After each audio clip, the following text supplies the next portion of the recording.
You're looking at the most unique generic game ever.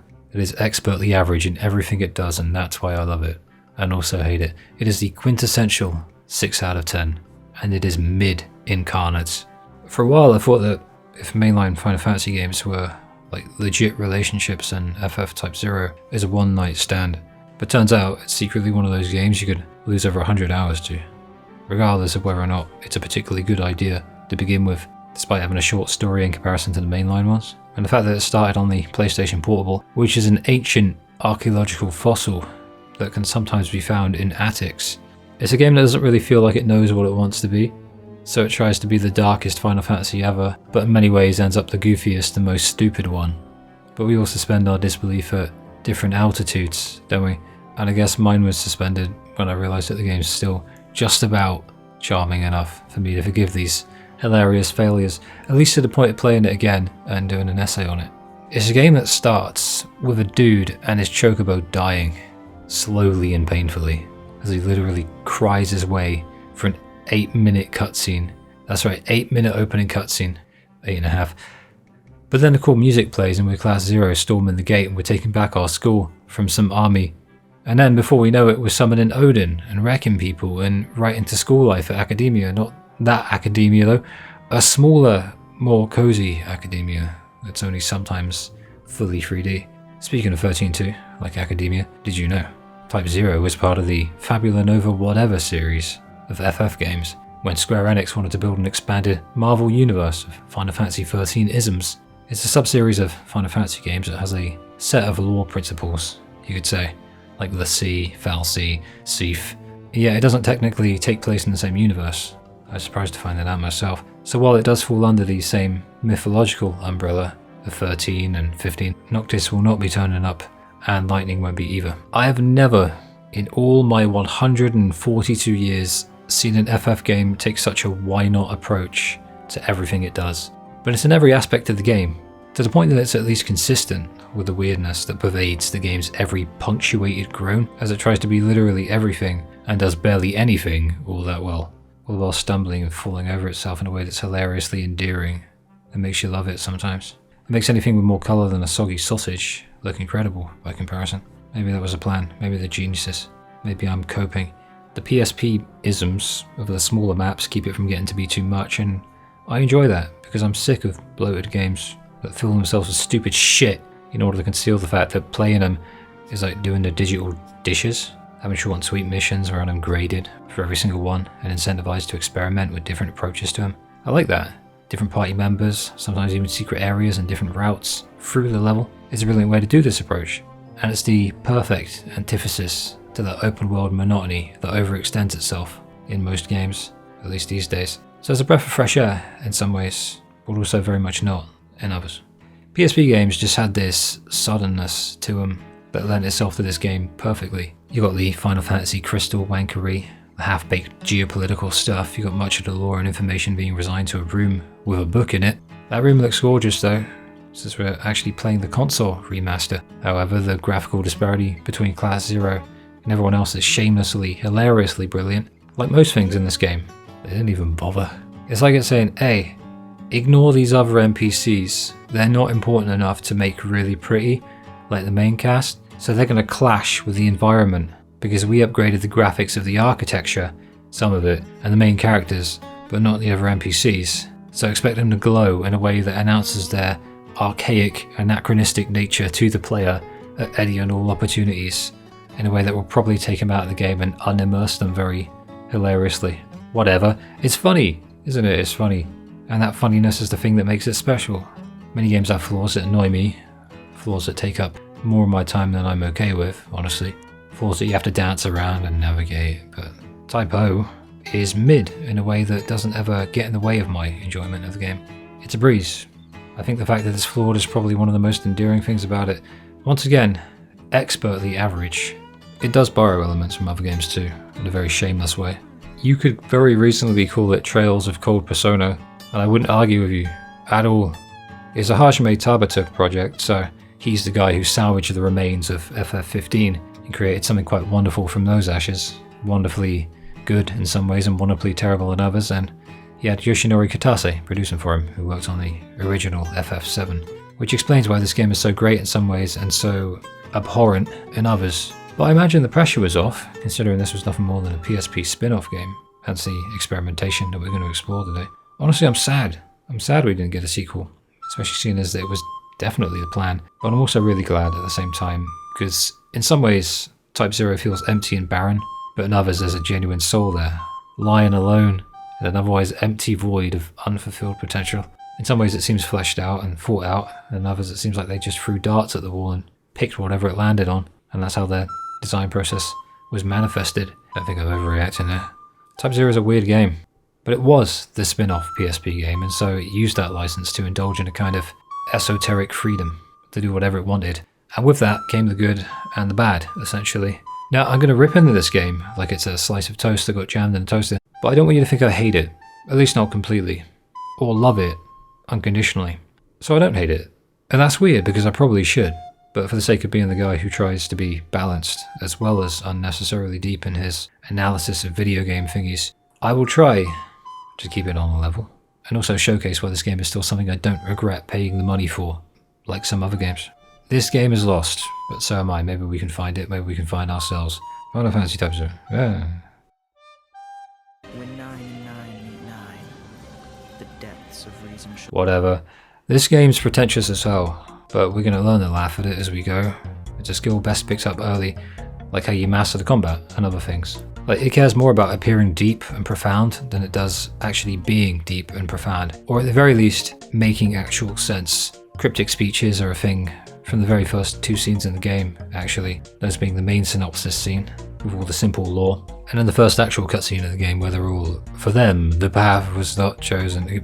As for this miserable first scene, hit and miss. It's about 8.5 minutes long, and it's an outlier, and it just drags, man. It drags so much. It's a terrible way to start such a fast-paced game. The intentionality of the game's tonal direction is this dark story, but its failure to commit to it actually turns it into sort of an edgy teen of a video game. FF Type-0 is an edgy teen, I still love it, but it's a mess. Like, seeing this dude slowly bleed out and die, crying about how he doesn't want to die, is awful, yeah, but it's also someone we don't even know, so there's a level of disconnect that you can employ here to keep you from getting too down about it. I appreciate what they tried to do here, to set a grim tone, but it's really hollow, and only hollows out more as it goes on. But at least it's honest in its intention, I guess. And I say hollow because these characters get barely any time to show their personalities on a deep level, except like the chosen few. And even then, they're sort of treated like side characters in their own story. And maybe Ace is the protagonist because you play as him by default and play as him first, but also Markina and Rem are treated like they're important, in a way, but also secondary to whatever the hell the game was even trying to do, the likes of which I'm still sort of uncertain about. Honestly, I don't think this game even has a protagonist sometimes. So why are we fighting people just outside our academy in Rubrum? Well, the Militesi Empire are trying to invade us and take us over, so they've launched a sneak attack. I'll explain the bare basics for now, so you can understand the terminology as we go forward. The problem with this lore stuff is that even when it's explained, it's done poorly for the most part, and that's going to persist throughout the whole game, all of it. They rush explaining all the lore and front load it like FF13 does, but they never really clear it up and then simplify it like 13 does, eventually. So I'll briefly explain the lore, the places, Tempus Finis, and eventually we can cover the loop, arecia, and how the people are forgotten when they die. In a game that relegates vital stuff to a book in a library that's easy to access but even easier to forget, you could just play the game with a basic grasp of everything and still get the general idea. You don't really need to understand much of anything, to be honest. Don't know if that's good or bad, to be honest. Depends on whatever mood I'm in, I suppose. The world of Orients is split into 4 crystal nations, each with their own xiii and crystal, because it's Final Fantasy and it's fabulated over. You have the Dominion of Rubrum, which is us, with the vermilion bird crystal. Militesi Empire is the second one. They have the white tiger crystal. They're led by Cid, the game's main antagonist, at least on the surface. The Lorican Alliance with the black tortoise crystal won't really matter all that much, but they exist right now, as of the start. And finally the Kingdom of Concordia, the Azure Dragon crystal, which is by far the coolest of the lot. Eidolons exist too, and we can use them to repel warships and cutscenes and mess people up in gameplay. Milites is invading us because every crystal's power seems to be waning, so why not take someone else's, innit? Simple enough, Sid seems like your typical get things done kind of leader. So the moment the game starts, we're fighting off his militesi guys who are after our vermilion crystal. So the crystals, or peristyllium, are the faith of these people and the foundations of each society. It's world building done light, that's the best way I can put it. Tempus Fenice is alluded to in the very first scene, and that will come up again later, alongside the Argito and a spiral. As for all that colourful stuff called Phantoma that we harvest from dead bodies for our end of mission grade, that's a person's life essence. I guess you could call it their soul. I hope my Phantoma's blurple. So yeah, on the whole, Type-0 games tend to be very disorganised, and we can't blame it on it being Tetsuya Nomura's leftovers this time, like we did with 15. He directed and co-wrote the game as well this time, so it is his thing, Hajime Type-0. And he was the one who chose this emphasis on the world building and war aspects. This will take precedence over the characters for a large portion of the game, and I think it was his biggest mistake. So we're doing well to repel the offensive, but then the Empire, it's always some evil Empire, isn't it? Well, they employ a crystal gemmer to disrupt our magic use. Crystals are the source of everything in Fabula Nova, our magic included. Most of Final Fantasy history, too, when you think about it. A crystal said so, a god said so. General Bashtar is a militesi dude, but immediately cooler than anybody else. In his first scene, he has a dude executed for fleeing from battle, then immediately goes back to contemplating. Meanwhile, a xiii milites called Kunmi, which is almost very funny, is in our backyard, so now we control 3 new party members to fight her. We also call forth an Eidolon in Odin. Behold, the Mission Complete card, wherein you're graded for your performance and given cool rewards for doing certain things a certain amount of times with certain characters. You can also get summer outfits this way, so prioritise your favourites, innit? We beat back the offensive because we're class 0. That's right, we're the protagonists in the story. Well, kinda. Honestly, if you ask me, the real protagonist is the war. But hey, we did it and now we're local celebrities. The Chancellor gives a speech about how cool we are, and yeah, we're great. And it's really funny considering he goes missing near the end and is never heard from again. Don't expect him to matter ever. He is a nothing burger despite being our supposed leader. Sid's a Chad compared to this Chancellor Osborne knockoff. Now this story is unique in that it had no interest in taking its time. So the Militesi Empire literally nukes Lorica with like a magical fantasy equivalent of a nuclear bomb. Powerful enough to obliterate an entire continent apparently. And it is. It's the ultimate bomb, and it completely erases Lorica from the world before we ever get to see it. All we'll see of it in this game is the Ultima Dungeon, which is basically like an underground cave and it's ruins of whatever Lorica might have been. And that's chapter 1. We did a mission and a country got nuked. I'll give the game its due. It doesn't piss about. Quick lore. Concordia's worried Milites will bomb them too, so they ask Rubrum to agree to a ceasefire. But Rubrum says, piss off, we ain't letting this slide. So, it's war. That's it, Chris. It's war. War has broken out. This is a war. That's it. Yes, it's war. Arecia, Alracia, these names. This lady is an advisor, and very important. She's the mother of Class 0. She might be the most powerful person in the world, but she doesn't really get involved like that. And she has the power to create fal'Cie, so she's a total Mary Sue. But never mind that political crap. We're students, and this is our home. We're here to do school things. Academia, no longer in ruins. Academia is a lovely looking place. It's vermilion, but that makes me think of cherries. Nice. Well, it's a lovely place to less you look at it. Well, the outside. Better to peripheralize it, I'd say. I was annoyed initially that you couldn't get a camera to look at the higher parts of the building, but then I realised that the higher parts are a lot more low poly, at least compared to the lower areas. I imagine it's just a whatever thing. Either way, it's atmospheric, and it gives off that school feeling, but with a really imposing feel as well. Inside it's a lot more cosy, while retaining the domineering nature of the place, and you'll quickly learn to navigate its multiple sections. It's really easy to navigate. It's got a big lift in the centre that's like a magical cogwheel. You just click a thing and you're there. They're all compartmentalised, they're all segmented. And I imagine that's because of the PSP issue. You can't have it be this big open space too much at a time, but honestly I'm glad they did it this way anyway. Never feels overwhelming. The place is quite small compared to what you might expect it to be, but the design is really clever. It's a wonderful home base to hang around in, complete with the music. It has a great atmosphere, and it's nice to return here at the end of almost every chapter and doing more fun and relaxed stuff. And there's Moogles too! All of the characters can be found in this place, so it feels alive, in spite of its nature. That's it feels alive, which is an underrated quality for a place because it's hard to quantify, but it's a much needed positive in this game of abundant negatives. Here you'll find the sorcery room, the terrace and balcony, the ready room with the bar, the armory, which is very cozy in a weird way, the lounge, the Chocobo Ranch Class 0, the Crystarium, the Alto Crystarium, and the main war room. A lot of these places don't have doors, so I imagine if the magic malfunctions, well, you're stuck.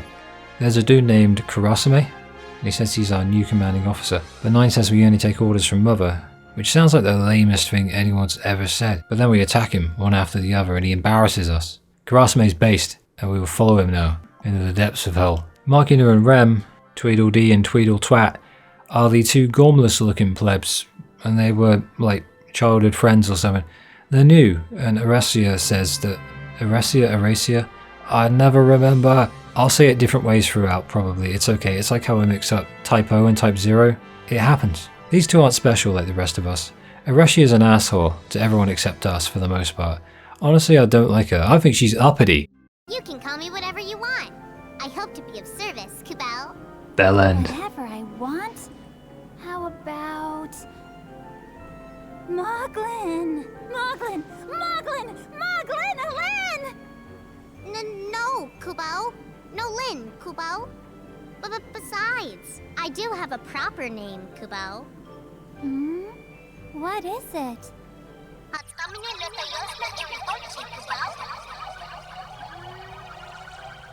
too hard. Moglin's good enough. Arya now, he's very shy, but later on very not shy, and very suddenly won't be anymore, but that's later on, and this is now, and now is not then, and then is not now, but now is now. This is our backyard graveyard. Yes, we get a cemetery in the back. At least if we die, we don't got to go far. Within said very happy cemetery, the game shows us, via one of its patented tiny little PSP cutscenes, that people are forgotten when they die. It's one of the big things in this game, like our memories of them. We remember that they existed, just not the particulars. Thank the Crystal. Free time follows, in which you have 12 hours to begin with each event costing you 2 hours, and the ability to pick between quite a few of them. As the game progresses, you will get more time to do more things, which helps with side quests and going outside. This is a relic. The game even gives it a cutscene. Based. You can change your active character here too, so we're probably going to be like Sync and Deuce and Seven, and not the annoying characters like Machina and Machina. Sync is the funniest in the class. This is Tomberry. Are you going to the battlefield? Why don't you put down the knife? Wait, let's try to be friends first. What's with the grumpy face? Lighten up a little, would ya? Pleased to meet ya. I think you and I might get along. I don't condone the use of weapons. Whoa, that's a kitchen knife. Guy's not all there. Somebody likes knives! Where did you come from? And where are you going? I can respect that he does not wish to relinquish his weapon. Hello? There's really no need for weapons here. And this is our first official mission as Class 0. Missions are very simple to set up. They are wonderfully simple. Select your 3 main party members and then your reserves. There's no downside to selecting every possible reserve, and you'll need them when you inevitably have certain party members die on you. Sometimes in a scripted scene, or some crazy difficulty spike that just comes out of nowhere. You can do a once over for your stats and items and your weapons or whatever else here as well. Then you're good to go and go see the big wide world of war. It's a super simple mission too, perfect for bedding the player in. You gotta take back a tiny little town that's basically 10 or so mini areas, storming the place one loading screen at a time. Isn't the only FF game with a time mechanic, but this one's more like Atelier, in that time only moves when you do certain things. Side quests, academy time, and characters are mainly fleshed out via the free time that happens here between missions.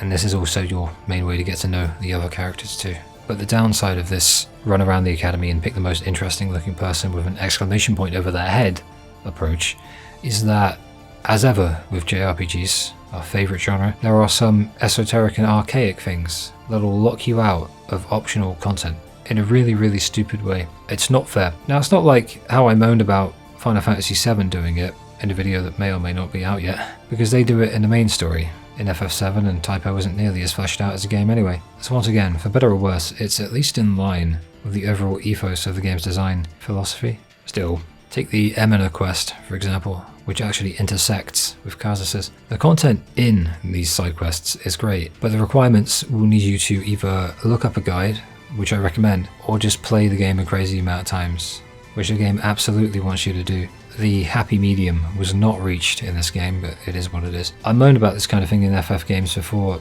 Not in the mood today. I'm not in the mood right now. If you can play these side quests to completion without a guide, play the lottery. You're obviously a lucky person. But simply put, imprisoning great content behind weird stuff sucks, but meh, I'm used to it these days. The mission to retake the whole area is optional, and that's because it's an RTS mission. I really don't know why these real-time strategy battles exist, other than why not, and that's fine by me. They're kind of fun if you have a chocobo, and this game really is a massive time sink at times, so at least it fits in with the game's weird approach to literally everything it does ever. Phantoma is a thing that you collect, and the more you collect, the better your score at the end of a mission. But the other factor is how quickly you can do a mission to begin with. So if you want the best grade for a mission complete screen, you'll need to learn to balance speed and collection of Phantoma, which is a little difficult to gauge at first, but the game's pretty fair in letting you learn as much, or you can just look online. Not every enemy can be harvested for their Phantoma because it takes a little bit of time, and with tens of enemies, sometimes hundreds, walking about, you can't really be doing that too much or else your playtime is going to accumulate to the point of having a detrimental effect on your score. It's all about balance, and the best way to learn about that balance is to just play the game. Besides, missions are designed to be played over and over again anyway, so you can just grind for experience and everything else. And you'll likely be trying each mission on more than just one difficulty setting, so it's in line with the design. Expert trials also exist. I did one. Maybe I'll talk about it later. Probably not.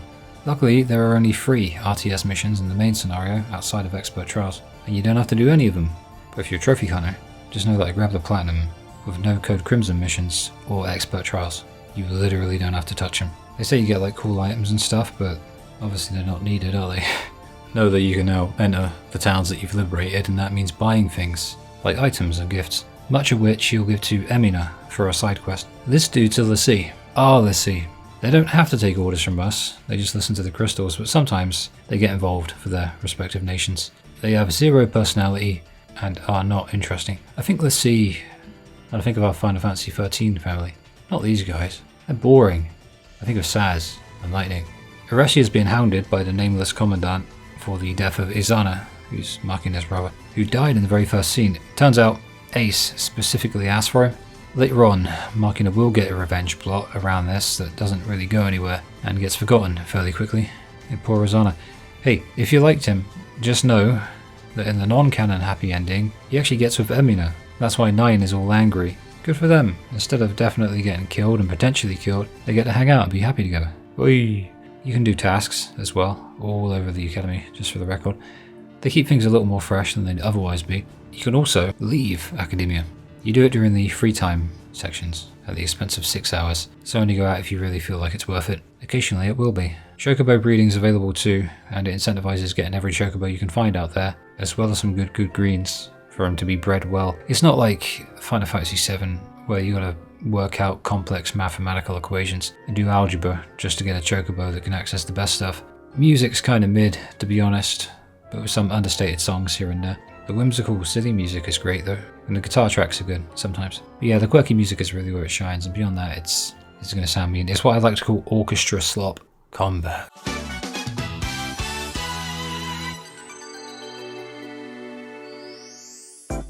Cater, main cater, fast, fluid, fun. It has that visceral PSP feel to it, the combat. The wide array of characters to choose from keeps things fresh as well. Really though, combat's weirdly fun in this game. It's one of the standout things about it for me. Gameplay in general feels like the middle ground between smooth and stilted, and it's stilted enough for the animations to feel like the enhanced PSP animations that they really are, in a way that they can't really escape, but it's also smooth enough that combat feels addictive even then. Most characters move really quick with their animations, and the effects on the magic attacks and magic defense moves feel good. Feels impactful, especially with the break sight and kill sight moves. They have this impactful addictiveness to them. As for the functionality, the enemies in combat will occasionally have a yellow or red circle appear on them.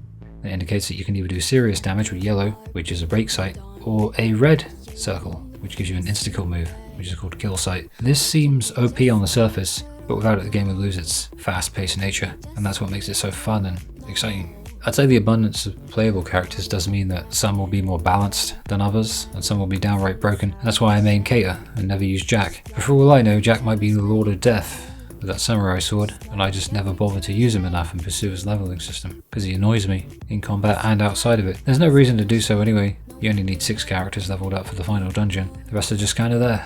But I'm glad that they are. My 6 might not be your 6. That's how different they feel. To put it simple, Type-0, simple but kinda deep if we want to get stuck into it.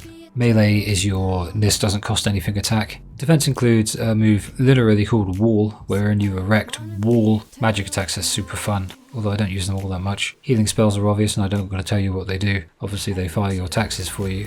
And then you have special moves, unique to each character, which we'll get into. SP, support personnel, involves getting support from silhouettes of people on missions, and honestly I've never found it to be worth it. It's annoying having them come in and suddenly you can't switch to one of the characters that you want to have on your team, who you actually put on your team, who has now been kicked out temporarily of your team because of these annoying people.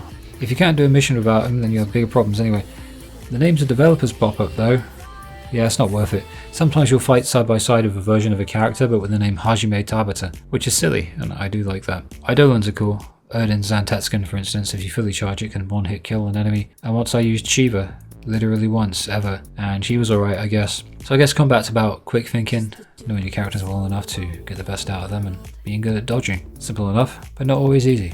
Each character levels via AP, and you can buy a bunch of special moves unique to them, along with outfitting them however you like in terms of their armament, meaning you can have certain characters use different types of magic, or just no magic at all. The elements of lightning, fire and ice can be chosen from, and the kind of magic too, as in either range magic, bomb type magic for proximity damage, goes along the floor, or there's a missile one that literally homes in. You can even decide whether a character will have wall, block or the cure ability, so experiment with it and see what's best for your preferred party members. Quick tip. You want at least 2 in every 3 people to have some sort of attack magic, because in the final dungeon, you have to use it for one of the rooms. Many unlockable abilities are shared, such as the increased movement speed and the increased dodge windows. Each character does get special attention too. Ace has access to a laser beam that fires in 3 different directions. Keita has increased range for a pistol and can put effects on her bullets, so I actually took a magic away and made her command abilities only. Trey has a charged shot with his bow that levels up a lot and does legit damage, and you can apply stop magic to his raining arrows, which is insanely cool. Sinky can send people flying with a spinny cyclone attack. This is actually my favourite attack in the game, the spinny sync attack. It's just stupidly fun. She becomes a human roundabout. 7 can send a whip skywards and level enemies with it from above. 8 just punches super fast and has combos that you can do. And that's just my main 6. I enjoyed Deuce with the flute as well, but unfortunately I didn't level her up this time. I just occasionally brought her in and made her flute people to death. It's really fun, and they went way deeper than I expected them to. I love a game that you can cheese, and I think that this exploit stayed in the game because the devs knew that grinding so many characters organically is a drag. So there exists an exploit in the game that can level your party members up to level 99 in literally hours. That's kind of broad. In the arena, where you do the battle simulations, there's an option called secret training, and you can leave a character there to level up while you're not playing. And it will level them up a certain amount based entirely upon where your console's date and time were when you powered down versus where it is when you reload the save. So you know what we're doing, right? Yep, we're time traveling via the game's internal clock by manually changing it to have these guys train for literal years. Sneaky! Actually just a year. Just set the time forward a year and you'll level up 3 to 5 levels. I applied my wanky scientific Final Fantasy research to this, and I actually did the math. While that doesn't seem like much, I think 5 levels for a year, I mean, doing it multiple times will get you to that level cap in no time at all. I tested intervals of time much higher than that, and while it does give less levels the more you do it, the amount of experience didn't change at all when I switched from 1 year to the maximum amount of years. So every single time that I checked, it was between 3 and 5 levels. At one point, I set the clock to 2050 from 2025 and grew 4 levels. Then I set it to 2099 from 2025 and I grew 4 levels again. It's randomized to an extent but within obvious limits, so it's always 3 to 5 levels if you go with a year. As for doing something less than that, I mean, it's irrelevant at this point. This is great for the final dungeon when the game needs you to have at least 6 well-leveled party members. So I'd not only say it's okay to do, but I'd actually advise it too. I've given this game hundreds of hours of my life, so I've earned this sneaky opportunity. I have an excuse. So yeah, I got Keita from level 13 to level 40 in 7 minutes. And if my math's correct, then you can have 6 party members at endgame levels in about an hour. Except the mind-numbing monotony. Maybe exercises you do it, like stick a podcast on. So it seems there's no real best party member, but rather whichever ones suit your playstyle. And in that vein, Keita is my main because she's ranged with her pistol, and it's quick and it shoots super fast. 7's ranged too, but the whip animation takes a while and is a little awkward to predict sometimes. Sometimes you'll miss a kill sight because you didn't quite get the right animation of the attack, because it works in parts. But Kate's attack animation is just so quick and she reloads so quickly too, and you can actually dodge to cancel the reload animation. I figured that out myself. I felt like a genius. Am I a speedrunner? Nobody's speedrunning this game. Mind you, every time I say speedrunner, a speedrunner like manifests from the ether. Comment on the video. So, does anyone speedrun Type-0? I gotta know. If so, did I do a speedrun technique? Can we call it the Luke skip? Leave this shit. When the kill site pops up, she's on it like a flash. She's right there with how quickly our animations work, and when you have one of those bosses where it pops up oddly in very specific moments, that kind of speed is the difference between doing the mission over again and planning your celebration. Deuce plays a flute, so she's fun to use. She even does a little dance. 7 whips people, so the lightning comparison is only superficial. Lightning was more of a puncher, you know? Especially if you snow. Her snakebite move allows you to close the distance on an enemy and pull yourself into them, like a reverse scorpion from Mortal Kombat. 8 punches people with one of the fastest animations, and it feels ridiculously fun. King has a pair of revolvers, so he should feel better than Kater, but Kater hops around and King feels all stiff in his animations by comparison, so I just barely used him. Ace should be the most fun to use on account of being the possible main character, but his card throwing animation takes a while. Doesn't have that immediacy that some others do. But his ability to cut cards is enough to keep things interesting, provided you actually bother with it. It can even restore MP, as well as really hurt an opponent, and his dodge move involves him phasing between 2 spaces, like a very short teleportation spell. So it feels fun to use. I even managed to cast Stop on a machine with his card ability, his cut card ability I should say. It's really useful. Sinky can feel unwieldy at first as she lugs around the world's biggest sledgehammer, and even her animation involves her dragging it around because it's too heavy for her. But actually connecting with it is one of the most satisfying feelings in a game. And if you stick ranged magic on her, then she's much more useful. She can hit those kill sites. Her earthquake move is really impactful too, but I prefer the spinny move. It's just fun. Trey is an archer. He's fast, he's responsive, and he's stupidly fun to use, although, like most, nowhere near as quick as Kater. Queen I barely used. She has a move called Divine Judgment, and it's kind of just a slow circle that's best used for multiple enemies at once, so it's kind of conditional. 9 is more fun than I remembered. You'd think that the lance and the restricted economy of motion might make him stand out for bad reasons, but then you do his jump move and make the ground shake, which is a wonderful feeling. Jack is a samurai that I never bother with, because even if it turns out he's a secret MVP and his attacks are broken or something, moving this slowly feels like one of those recurring nightmares I've had since I was a kid. When the tsunami is about to crash on me, I can't run for shit, and then I wake up angry and annoyed for the rest of the morning. Rem feels more visceral than you might expect. Markina isn't particularly fun to use, and I based that on the one time that I used him approximately 7 years ago. Slice is a delight because she has a scythe, so maybe Slice rhymes with slice for a reason. With the overworld available to us now, I remember once again that this game's aesthetic ranges from kinda brown to greyish brown, maybe browny brown, and perhaps even an orangey brown. But I remember admiring the more colourful aspects of the game all the more for it. Maybe it's my love for desert colours, but nothing makes a deep red stand out more than the fact that it's the most colourful element within eye's reach. And on top of that, the map does eventually diversify in terms of its colour palette as you explore the world. The far reaches are quite snowy, for instance, in Milites. The thing is that it's an overworld anyway, for the most part, and you'll spend most of your time at the academy. Outside the academy, there's a sense of adventure that swallows up all the grey and brown, and also heightens the almost jarring juxtaposition of spending a lot of your time locked inside those walls of the academy with that brilliant vermilion red. It's either unintentionally fantastic or actually genius, and I literally don't care what it is. Most likely, due to the PSP's limited hardware and capacity, levels are segmented into tiny little partitions, like bite-sized pieces, as opposed to the grand and open levels you might expect from any Final Fantasy game. And I gotta say, I do love this game design. It gets overwhelming playing JRPGs sometimes, because they all want to be grand and huge, all of them, but this one's not allowed to be. It's a PSP game, at least it was. That said, it still finds a way to feel grand and adventurous, whether in missions or outside of them, giving the illusion of openness and exploration, because other than the open world games wherein the map is really huge, this is what most games do anyway. They're just playing with perception. It's a malleable thing, but it's even more impressive when Type-0 does it because it has so much less to work with from a logistical angle. So Type-0 works around this limitation in quite a few understated but creative ways. First and foremost, providing missions, or levels if you like, in a very progressive way. More and more areas as you progress through the game, adding more challenges as you go, and then incrementally increasing the scope of the missions, as well as the difficulty, which is very clever game design. I've got to give it to him. This is why I analyse so autistically, otherwise you might not notice these things that deserve praise. I mentioned earlier how the PSP isms of the smaller maps and the mission-based structure keep the game from overextending itself, like many soulless open world games, though many open worlds are great, Skyrim for instance, and I think it's exemplified perfectly by this way of doing things. It's light, it's breezy, except for those level 99 behemoths. They're for the hardcore players, or just to keep you on your toes. Graphics wise, it's as expected for a PSP remaster. Certain things look incredible, like the academia place, and then you get into a mission and look into the distance to find the houses look like Lego. That's how these things are. Not an issue for me, I know what I'm getting into. Most of the characters in this game are a low point, but endearingly so, and they had potential.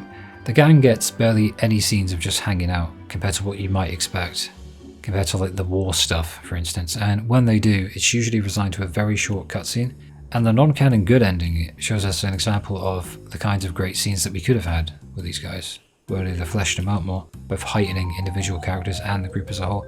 The voice acting might have had some weird direction, or maybe it was the first role for some of these guys, but it was hit or miss. I don't want to be mean, but I will say that sometimes it just seems odd.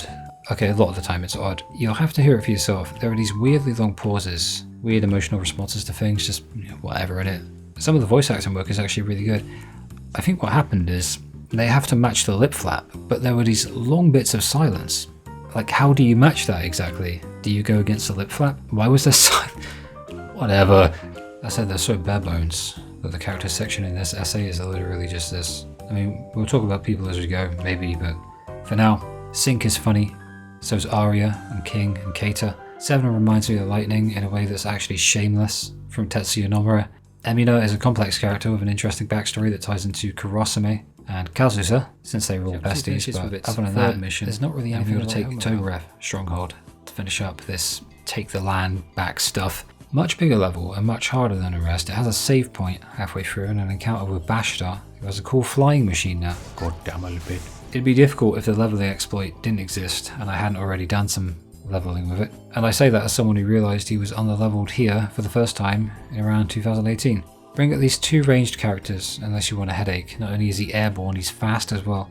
We get Shiva for doing this one, which is nice because Togoref certainly didn't stick around. Both nations, the Xiis, show up at the end and they clash, and it destroys the place. The Xiii are cool in that way, in that they do cool stuff, but that's about it really. The characters themselves are just blank slate Kirito from Sword Art Online type people who are superpowered or whatever. Cool scene.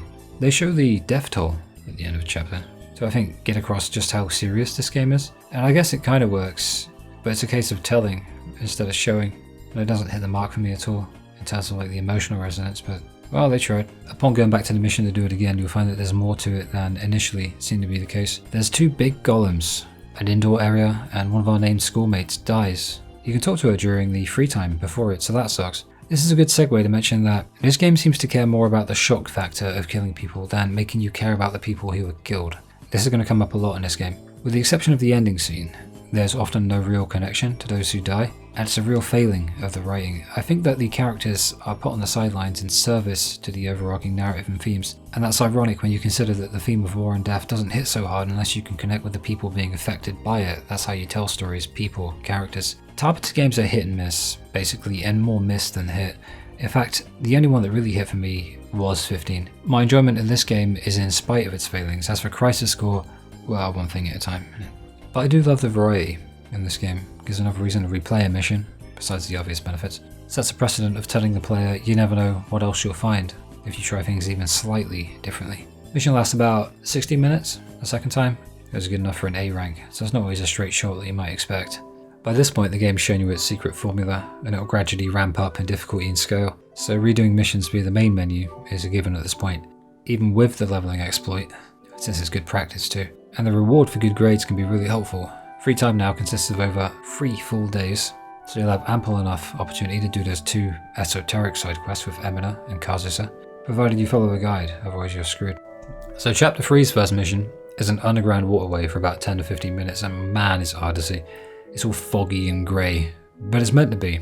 Maybe the game was trying to obscure itself, but our job is to fight through the waves of baddies and place a magicite bomb to take out the town's power supply. I do appreciate that the tactical nature of warfare is embraced by this game, even if it did replace like character development. Magicite and Magitech have been in the series for a long time actually, so I'm interested in seeing just how far they go back by playing the older games too, eventually. It's really not great though, this mission. Plant 3 bombs in a waterway and you can barely see your way through it for about 15 minutes. Not where this game shines.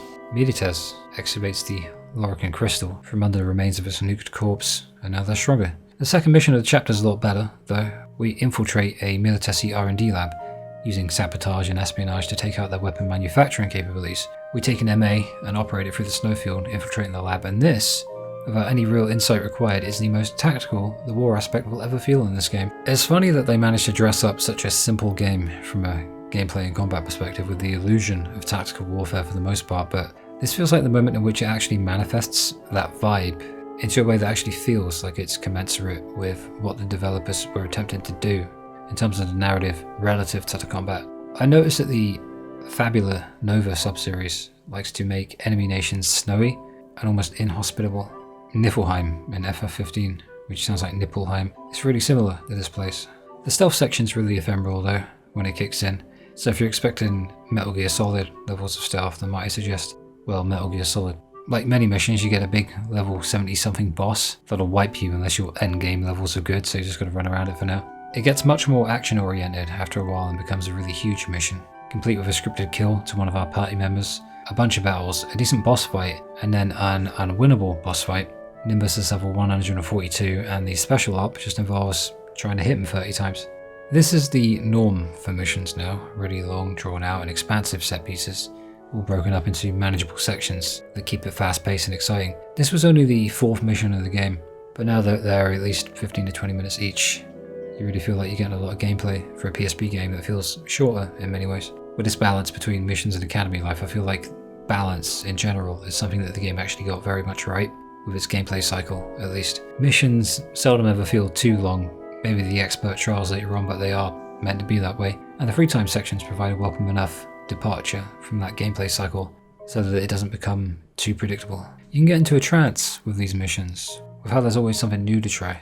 Like the SO missions constantly throw in ideas at you like land a kill site, don't get caught, don't take damage, and giving you little buffs if you can pull them off.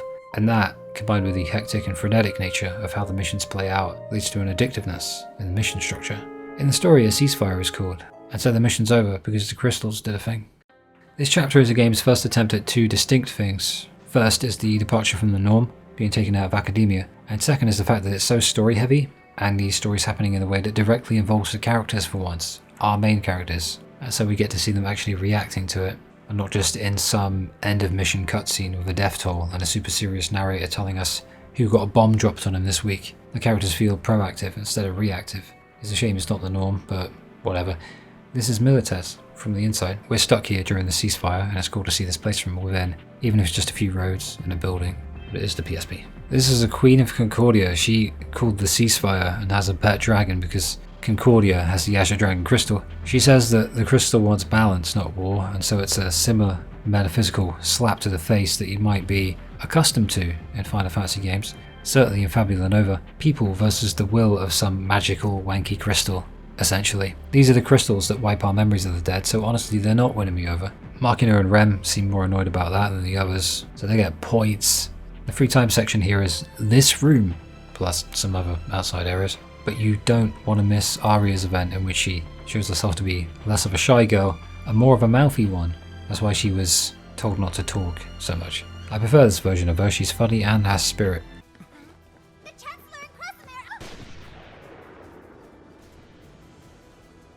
Well, she did. So the ceasefire's off. Milites was being sneaky again, and now our goal is to escape the enemy's country and hightail it back through the overworld map to Academia in Rubrum. Machina, your brother was killed because Class 7 is in Machina. Are you there, Machina? Are you there? So Machina has been coerced into spying on Class 7. 7-0. Oh, I knew that would happen eventually. God, everything about him seems stupid. He's making me stupid too. Even his gormless face. And the way he always goes, like that. They say the Queen's been assassinated, and we know it's true because we don't remember much of her despite meeting her a few minutes ago. So she had like one appearance and then died. That's Type-0. But because of this phenomena, we know our guys are still alive. because I remember them well. The mission's the most story heavy so far, and it's pretty damn good, to be honest. We fight through the streets of Milites, head down to the underground tunnels, a series of huge battles along the streets as we make our way through the city, fighting for everyone. It feels grand, which is great. We also encounter a madman super soldier who's over-leveled, and then make our way out, because we can't beat him yet. This is Celestia, also from Concordia, and we helped her as Deuce earlier. We've been framed as the Queen's murderers though, so she's not happy with us. But Deuce is really brave, and that helps us talk her around. That's actually really cool as a touch if they meant to do that. It's a nice callback to earlier on. Who knows what they meant to do at this point. Machina's being a loner bean because he was told something by the Commandant. Ace asked for Machina's brother Izana to accompany him in the mission that got him killed. That'd be the first cutscene in the game. So now he's doing the revenge arc thing, but it seems really rushed and contrived, like most things in this game, and everyone just treats Machina like he's being a stupid kid, which he kind of is, actually. Izana was a soldier, and while Ace doesn't remember exactly why he asked for Izana specifically, that kind of thing happens in war. And Ace doesn't remember because of the crystals wiping most of the memories of people regarding the dead. So it's like, well, Ace probably trusted him very much and asked his friend and fellow soldier for help in important battles, or at least this one, and then his friend died, which sometimes happens. What's also funny is that due to Ace's park bench free time episodes, I guess you could call them, with the flashbacks of Izana and Ace at the Chocobo Ranch, we've actually seen more of Ace with Izana than Machina with Izana, because we literally never see Izana and Machina interact ever, as far as I can remember. This game is funny, but it tries, doesn't it? It's just so bad sometimes, but God does it try. Look at it go. Whatever you want to believe. But hey, at least Class 0 are interacting in an important scene. In fact, we get loads of character interactions here. It's what the game's been missing so much. It's great. And then it stops for ages again. We don't see that very much, honestly. The gang ain't taking Machina's shit though, at all. And I love that. Even they know that this writing is terrible. They're treating him like an uppity twat, just like an old bed. Innit? You sandblasted. And that's why he storms off and finds Kunmi, at which point he takes her place as the Militesi White Tiger of the Sea. This is shown later, but I'm showing it to you now, because why not, innit? Getting back to Rubrum, it's kind of lengthy, but it's a good chance to see more of the overworld, including what used to be Lorica before Militesi nuked the shit out of it. We don't get chocobos, so it's a weirdly protracted experience. But I guess it adds to the tension, you know, of being stranded in a foreign place. And it makes sense. This chapter's good. The best one so far. By quite a margin, actually. And while playing this, and the last one, I listened to most of the Deftones discography, so now they're connected forever. Anyway, Concordia has formed an alliance with Milites, and now we're all alone and being invaded by both. War as hell. Now you might be wondering why all of Class 0 calls arecia mother, and their backstories are like super obscured and mysterious, so here's a clue, since it is a spoiler heavy video. Well, I found this! Argito! I whacked my chair. Argito! You might remember in 13's Law, there was this thing called the Gate to the Unseen Realm. And the Unseen Realm itself is separated from our world in the game by Etro's Gate, the goddess Etro. Now these are all different versions of these things, these gods, these concepts, but the principle is exactly the same. At least that's what I've come to believe based on what I've read. I'd be a stickler for it, but frankly it never really matters all that much in the Type-0 lore. Anyway. Well, Gala, who's a servant of the god Lindsay, wants to purge all of the world's souls at once to open the gate. And he actually takes control of Sid's body later on. And then there's a cutscene showing that he actually did that. And that's all we see of him. But Arecia opts for another way, which is the Agito. Apparently there was a nameless tome somewhere, somehow, that told of 16 constellations. 12 of those are the original Class 0. Another 2 are Machina and Rem, who also join, and there are 2 other mysterious people called Tiz and Lean Joker, whatever, whom are seen with Arecia in the secret scene where she communicates with the dead, Class 7, after the ending, which is the most Final Fantasy thing I've said all day. It says on the wiki that the people chosen to be Argito vary, but always appear as students of academia. The lore does state that this cycle of the world has happened over 600 million times, so the real question is how Arecia, who cares, how she hasn't gone completely insane. But you know, video games are special powers, isn't it? Maybe one of her powers is to keep herself from getting insane and bored. What's odd though, really odd, is that Kato keeps getting deja vu, which despite not being explicitly stated indicates that maybe she, or possibly even her and the others, have done this before in this form. But once again, it doesn't really matter, does it? A sequel was cancelled, the ending's the ending, and it only really starts to matter near the end of the game anyway. And then we all die. Interesting though, or at least it could have been a lot more interesting. But we're busy with the Emina and Kazusa side quests, and hanging out with our good buddies, and doing the leveling exploit and redoing missions. The depressing stuff can wait. Also, Aria survived, and she and Bashtar started a comedy duo. Story then. 2 teams for this mission. One takes to the skies on the airships and engages Concordia's dragon fleet in the clouds, and the other, in the next chapter, goes with Kurasame and the sea Cetina to fight Milites on terra firma. Meanwhile, Markin is missing.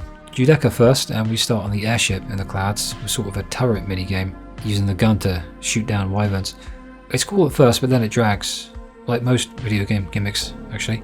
After that, we land on some frozen crystallized cloud or something. Honestly, I've never been quite certain what this map even is and how it came to be. Either way, this is our map now, a crystal thingy in the sky. The details don't quite interest me anymore. The first section involves fighting through waves of enemies as usual, but the game does have you run back and forth to chase down this one very specific and very annoying dragon, which takes a while to actually beat, even if you're over leveled. So it's basically scripted not to be beaten until you run around like an idiot for a satisfactory level of time that the game will say, hey, you can kill him now. After that, we fall through like the clouds, I guess, into like a lower part of the cloud. I don't know, man. It says deck, so maybe it's one of the airships. It doesn't feel very airshippy. So the game pulls out the generic sad music because Celestia becomes a dragon. She's been on screen like 3 times. But then the epic music plays while we fight off the weird wanky goblin people, so the game's won me back. No, we beat up Celestia for a bit, and then it turns out our agency is stripped from us again, in the fires of war, because this fight, much like the Nimbus one, is unwinnable. She'll just start insta-killing people, even if you're doing well and getting break sites against her. But then a set piece happens, and it's a cool set piece. We get to control Bahamut, Zero, and Rekka. But as cool as it is, the game's pulled the unwinnable fight card one too many times now. Either way, crazy end to a mission. Now we'll go see Team B on the ground. Who could this white tiger of the sea be? Which annoying uppity prick? So it's Battle 2, and this one's a lot less cloudy, but instead it's groundy. It's impressive that they managed to make this big battle feel like a big battle, considering there's just a bunch of smaller scenarios in accordance with the PSP's limited hardware capabilities, which I mentioned about 5,000 times now. So Cetina is our summoner, and she's summoning the Verboten Eidolon. Kurasame is with her alongside a bunch of cadets, and they send their magical energy to the sea so that she can perform the summoning. After fighting through a load of MAs in this mission, Kurasame, who's usually very stoic, sends a nice message on the comms. And then Gilgamesh. I actually managed to beat him. First time for everything. It took almost every party member, but 8 finished him off. You can only really do damage via break sites to Gilgamesh, meaning you gotta actually dodge him, and then the break site will become available.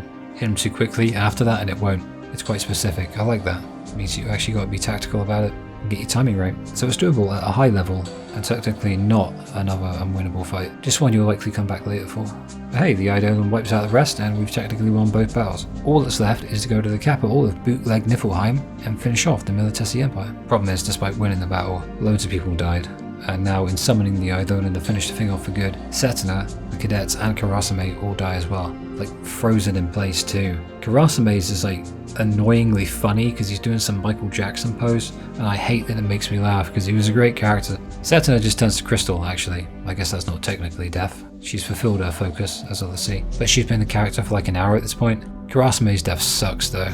So they managed to make me care about this character a lot, which is good. He's been around since the start, so it makes sense. We'll learn more about him during the Kazusa and Emina side quests, which interconnect, but they don't interconnect particularly well from a gameplay standpoint, only narratively, and having such a nice backstory about Kurasame's nicer side when he was younger is not best locked behind side quests that require a guide. And while it does hit hard narratively on the surface that even heroic and likable people like Kurasame are largely forgotten when they die, the way in which it's communicated to the player doesn't dig deep enough into those emotions. So when Cetina says her speechy words before turning the crystal, it's pretentious. It's like, who is she? Who is she? Who is she? Where did you find her? Pretentiousness means going above your station with a level of seriousness that's not commensurate with the situation. It's unbefitting of it. You try to make something seem like something it's not. It's inauthentic, that kind of thing. And while these scenes, like most of the epic scenes in the game, look great in isolation when extracted from the holistic experience, whether in the trailer or in the game itself, they have not earned that gravity.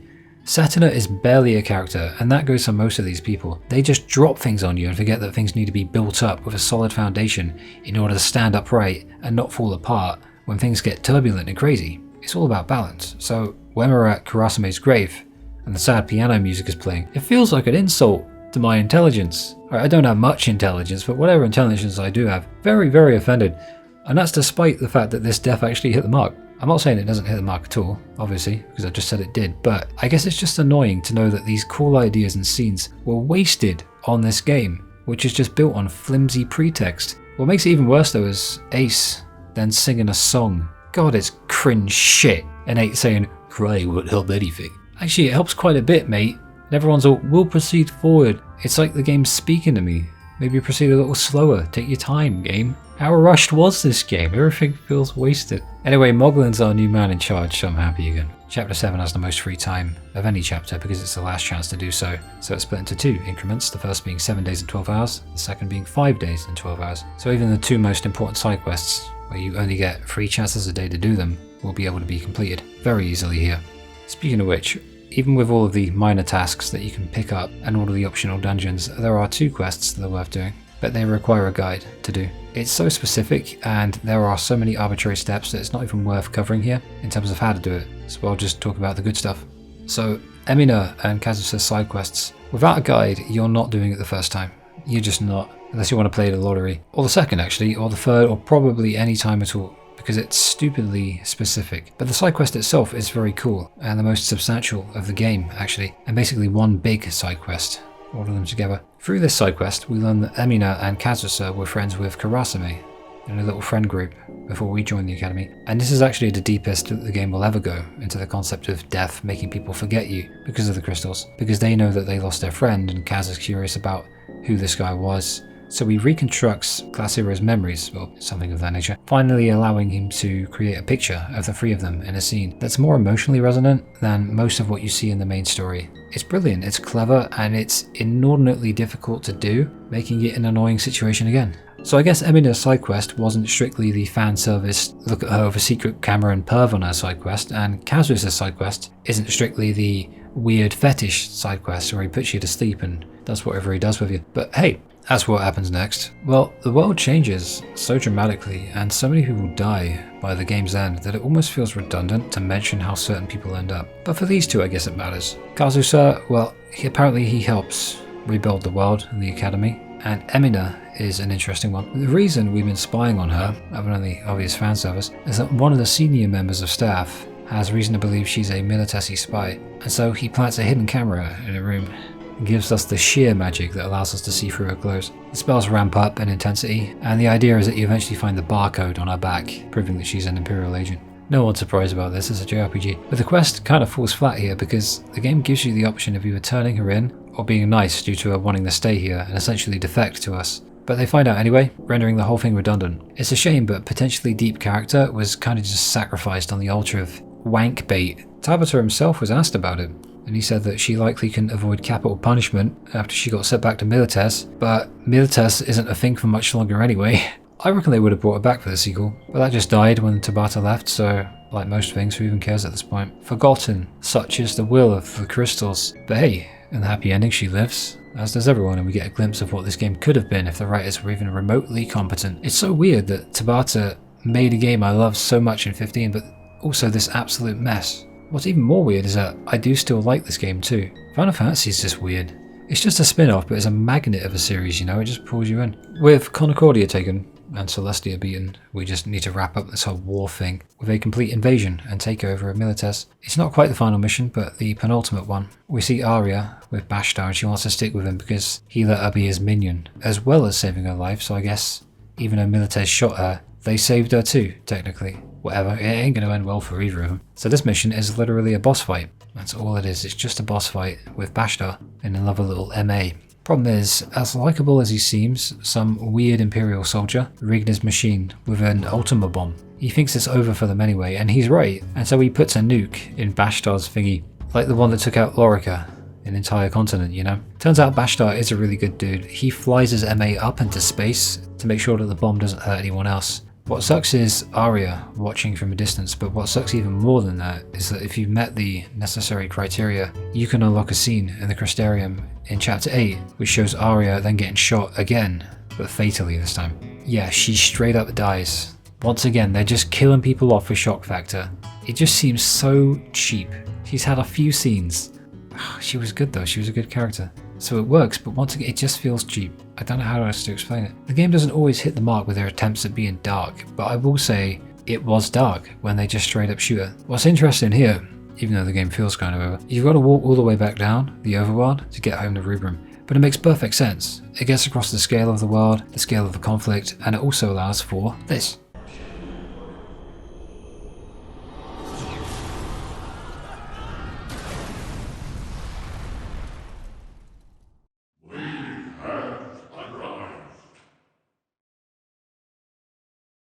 On this day, the world changed. All of a sudden, the sky turned red, and the ocean was dyed black. Out of the Cimmerian seas arose a temple like none the world had seen, from which the Versus would wreak havoc on all of Orient. The Dominion lost contact with all Academia division heads, as well as Chancellor Cholera. The xiii and Machina both disappeared, despite having no chain of command. Many cadets challenged the marauding Versus and died. Academia was in utter chaos. So all the senior members of staff have gone missing and left the kids to fight for themselves. Emmett has been sent back to Militaires, but they lost anyway, so Rubrum rules the world now. Except they don't, because I guess these Tempus Finis themed Rus and Arbiters are killing everyone anyway. They've killed a bunch of us, and nearly every cadet from the academy is dead. Like I said earlier, I looked up what happens to our leader, the Chancellor. I've forgotten his name. Good, doesn't deserve to be remembered. And Tabata says it's likely he died after going into hiding. Okay. Yeah, the leader of Rubrum just went into hiding when we were all attacked. And had no interesting development throughout the... Literally, who cares? It's weird writing, it's Type-0. At this point, I'm starting to think that Tabata literally has one good game, and it's Final Fantasy 15. And even that one's a mess. That said, it's Nomura's a mess too. Hell, it's Square. Everything is a mess, even the good stuff with Square Enix. I'd say something like, thank goodness I didn't get too invested in these characters, but I'm starting to think that's literally impossible to do anyway, even if I wanted to. There's never a choice though, is it? The Red Ascetic is Kino, though. I love the Red Ascetic. But I'll be honest, it feels cheap as well. One of the few bits of praise this game gets is that it is dark, but most of these dead people are nameless NPCs, and the characters weren't given the commensurate level of blah blah blah, you know the drill by now. I won't insult your intelligence. Got me thinking though, about what the game does right. This game has no idea what it wants to be. But hey, now the silly whimsical music is playing while tens of our comrades are decomposing just outside the building because Jack said something funny about, just be happy or whatever. Rem passed out because she's sick the whole game. Markin is missing because he's busy cosplaying a cool person but still failing to pull it off. And Arecia walks in, saying some cryptic stuff about us getting to choose how we end the story, and speaks for about 2 minutes while saying absolutely nothing. A judge will decide whether or not we're worthy of becoming Agito, and if we are, the world should be saved. That's the idea. But now that Arecia has just left us here, if we die in battle we can't be revived. If that's a surprise to you, same here. At least it was the first time I heard it. I figured it was just the dying in gameplay doesn't mean dying canonically thing that all games have, but she revives us each time, and the game barely mentions it, so it's just sort of whatever at this point. Everything is sort of whatever at this point, even with the fate of the world at stake. The sky is red, everyone's dead, and it's just like, goddamn Al Bhed. The Fabula Nova series relied far too heavily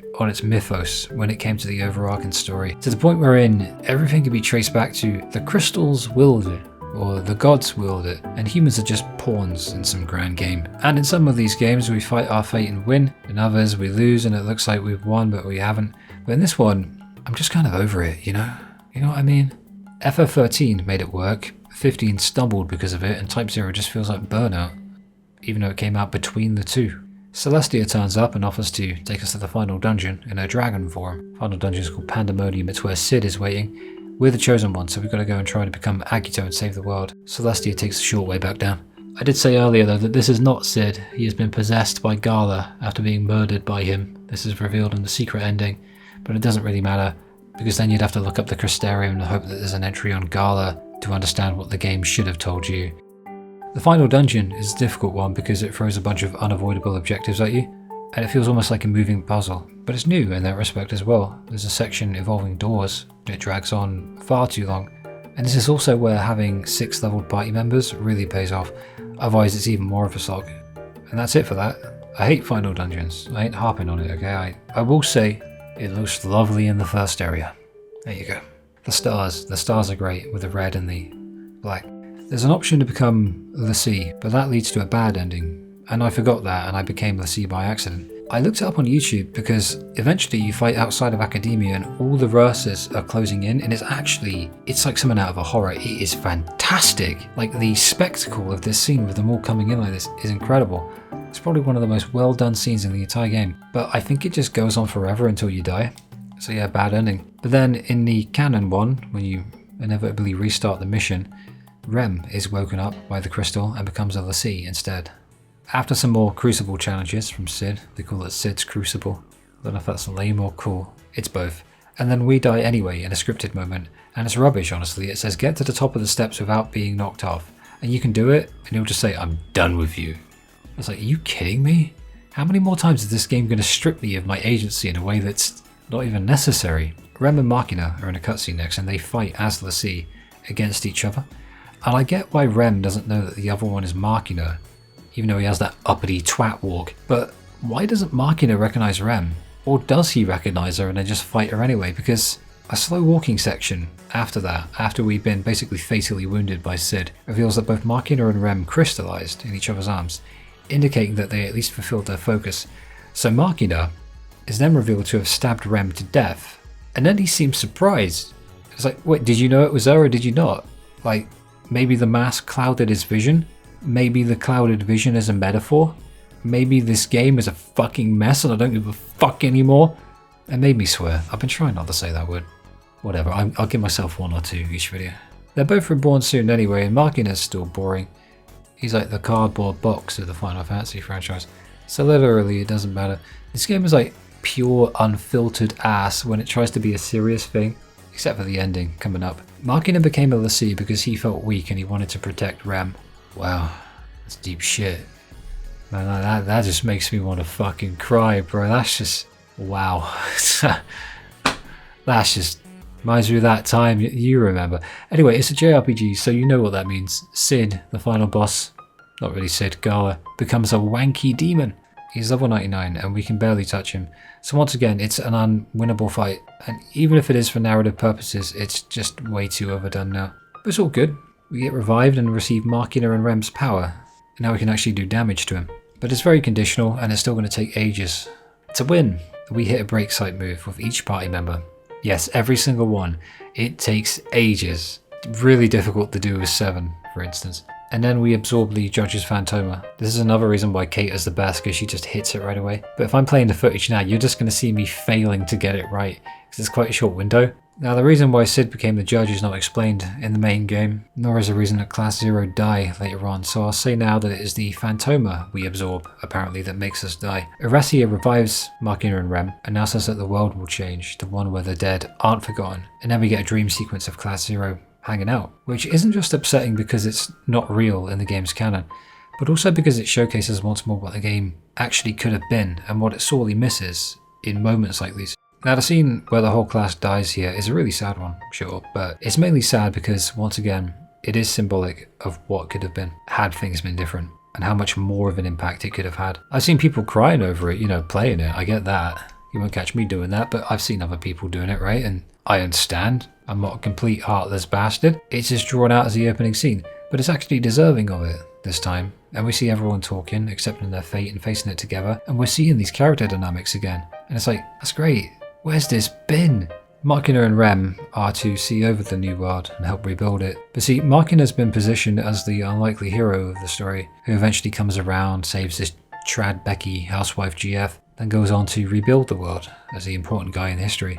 But it's only unlikely in that he is completely devoid of any charisma at all, and he is monumentally and painfully boring. He is the most boring character I've ever seen in a game, and that's despite them throwing everything they could at him to make him interesting. The C status, a revenge plot, screen time up the arse, a woman he loves and wants to protect. Nope, I cannot name one single scene in which Machina is either interesting, cool, funny, compelling, or anything else other than a miserable turd munch. Rem's nice though, she has some silly moments. Actually interacts with people, shows personality. Basically, Rem should have been the hero, and Machina should have been her sidekick. Rem was done dirty, but that's it. The whole class dies, and it's, for better or worse, really well done in isolation, as a scene. After the credits, the game does tell you you've got some extra stuff to look at, but the secret ending just alludes to the cycle and ends with arecia ending said cycle. You know, the one with the 600 million times that the world has gone through this crap. But even then, it's just told in such an awkward and difficult to understand kind of way. It's all just relegated to a book because they couldn't do it in a way that made sense and connected with the main story. It's terrible when games do that, or when they overuse it. I guess it's okay sometimes, but the game tried so hard to be pretentious that it forgot to make sense and be good sometimes. As for the other secret thingy, that would be the totally not a trailer for a totally not a sequel that was at least in the totally not conceptual stages, only to get totally shit canned when Hajime Tabata left the company very suddenly. It's a really cool thing though, and it obviously points to a sequel wherein the guys came back to life. So hey, let your headcanon run wild, it may even be correct. Once again though, it doesn't really matter anymore. A sequel could have ironed out the rough parts, but it probably didn't deserve a sequel, to be honest. It's hard to say, but even with the parts I like, I don't think it deserved one. I don't know how it sold, I haven't checked. There's also the non-canon secret ending, wherein everyone lives happily ever after, or something like that. That's the what-if scenario that I mentioned. And those optional scenes involving Arecia and two of our little helpers talking to Class 0, who seem pretty upbeat despite being voices in the void, is nothing particularly incredible, and the sequel bait was called Final Fantasy Type Next. I suppose the game gave me enough to make me care, but also certainly not enough to make me all conflicted, like Final Fantasy 15. I just kind of accepted it, but it was just fun to stick on and play. From what I can tell, the non-canon everyone gets laid instead of killed ending is obtained via completing the Code Crimson missions that open up during a second playthrough, and that's, you know, more replayability, whereupon the last mission of each chapter is replaced with a new mission for higher level players. So if you want that one, go for it. You go for that. Final Fantasy Type Mid. Maybe that's a more accurate name for it. We have a sad story here in which people are forgotten when they die, and yet many seem to have forgotten this game for the very same reason, which is very funny to me, and also sad.